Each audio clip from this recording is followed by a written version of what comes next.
resilient at the end. Yeah, it probably was, to be fair. I thought we started the game pretty well, obviously coming to a tough place. Weather conditions today were really poor as well. And we started the game, okay, eased our way into it, was well worthy of our goal, very good goal from us. Second half started slow, and then we have a 15-20 minute spell in the second half where we was every bit of the team we probably want to be. Miss a couple of big chances, and no denying after that momentum definitely swung, and at that point you just need to dig really, and we needed to go to places where we needed to go, and you needed to just grind out something back end. In an ideal world, certainly some learning from today is how can we get that momentum back with the ball and get some control, certainly in the second half. But in saying that, the desire, the courage, the bravery of what my players showed at the end of that game to defend their box, another clean sheet today, give us a foundation to obviously go and win the game 1-0. Yeah, some great defensive headers, because they were getting a lot of crosses in, weren't they? Yeah, they were. Look, the last 15-20 minutes, we were camped in and we couldn't really get out. And happens in football, in professional sport, momentum always swings, and when we had the momentum in the second half, you probably need to put the game away really. And if you score the chance we had, or the one big chance what comes to mind, it's probably a little bit of an easier game for us, and we'll have some oxygen. And that wasn't the case. And at that moment, momentum swung. They commit so many bodies on the top line, and the ball's just coming in our box. Now it just comes down to one's beliefs and just not really a lot tactical at that moment. It's now just about defending the goal like your life depends on it, and let's get out of here. And like I said, with them traits which this team have got, it gives you a real chance really. And today I thought they showed me every bit of that.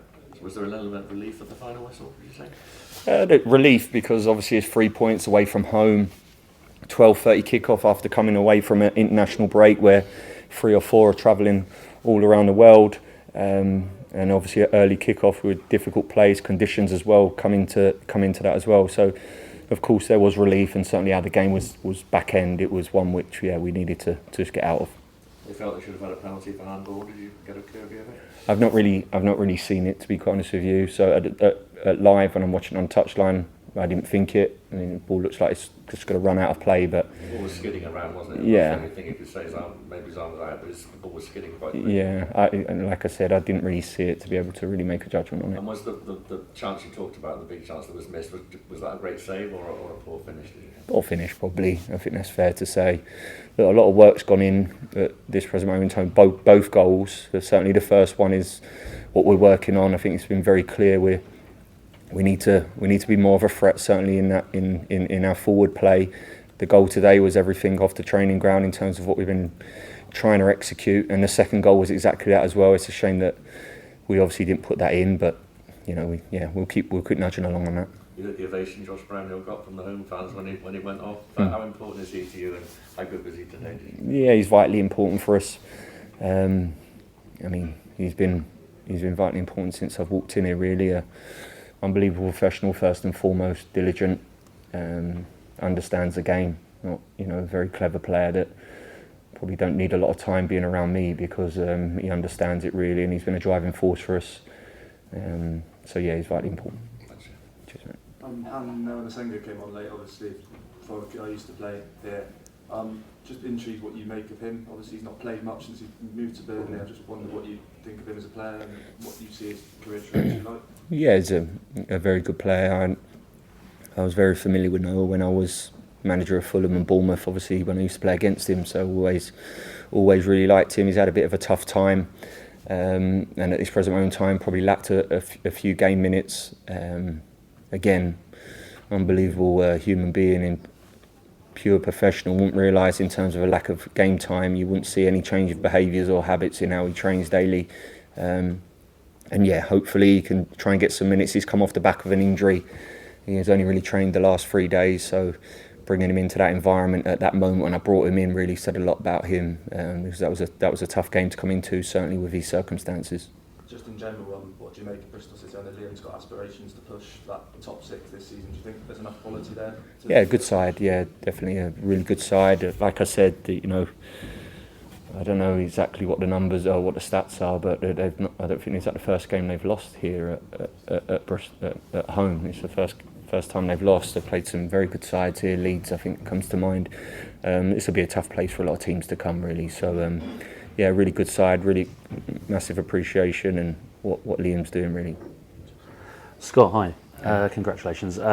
Two straight wins for the first time since September, so that must please you, because it's all about building momentum, isn't it, in this division? Yeah, it is, and games come thick and fast in this division, and we've been on when you analyse the season so far, it's been a real positive start for us.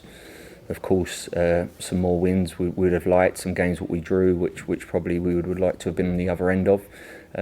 2 wins, like you say now, back-to-back wins, progressing in the right way. I think that last game, I think it was 20 shots, 7 on target. Today is 15 and 5. XG slowly creeping up.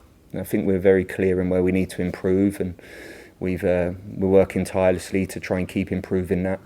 I don't think you can look past how solid this team is. We've conceded 6 goals in 15 games. It's pretty remarkable, really. This is a team that have some real core traits and some core foundations in them that can see games out and they give ourselves a platform, and that's down to the hard work of them, really. And yeah. Because it's not just the clean sheets, of course. I think you have not conceded this season in the league 2 goals in a match. So if you score, you're not going to lose. Yeah, hopefully not. That may change. But yeah, look, like I said, a lot of work's gone in, and there's no denying that at this present moment in time, the structure of this team, the general habits and the traits of this team are one which are exceptional in the defensive phase of our game. And, you know, we look very, very solid, and it always gives you a chance. First and foremost, I've been in here now for 4 or 5 months. And the first thing that you need to understand as a coach who sits in this position, that firstly you need to build a strong team and a group of men with real personality, and we've done that, and we're ticking that box. We now need to nudge on the other side of things, which we have been as well. Just a wider question, Scott, about the international break. You mentioned it. It's been a big debate, as always. There's been a lot of focus on the Premier League clubs that have to play so many games, but of course if you look right across the EFL, some clubs have actually played more than the teams in the top 6. Actually did some number crunching. There's a number of teams in like League 1 and 2, for example, and obviously Championship sides are up there as well. Yeah, look, I think what the demands on players, the current players now are massive, really, and there's a lot of football to be played. Yeah, 3 or 4 of our players have, Jeremy Zaramento flew in via Colombia into London, connection from London to Manchester, came in Thursday night. He wakes up this morning for pre-match at 9 o'clock in the morning, which is really 1 o'clock in the morning on his time zone, what he's been in the last 10 days. They're the demands of the modern day player, really, and it is difficult. We have to manage that, hence why I have to manage that today. So, and the Championship is the Championship. We know what that's like. We have a game now on Tuesday, another game on Saturday. It's been relentless, and it always is, really. That's why I always talk about the end of the season, or the back end of the season is really where it starts to get going, really. So we'll keep using the squad the best we can, keep the players as fresh as they can, and keep preparing them for which is going to be a long, long journey from now until the end.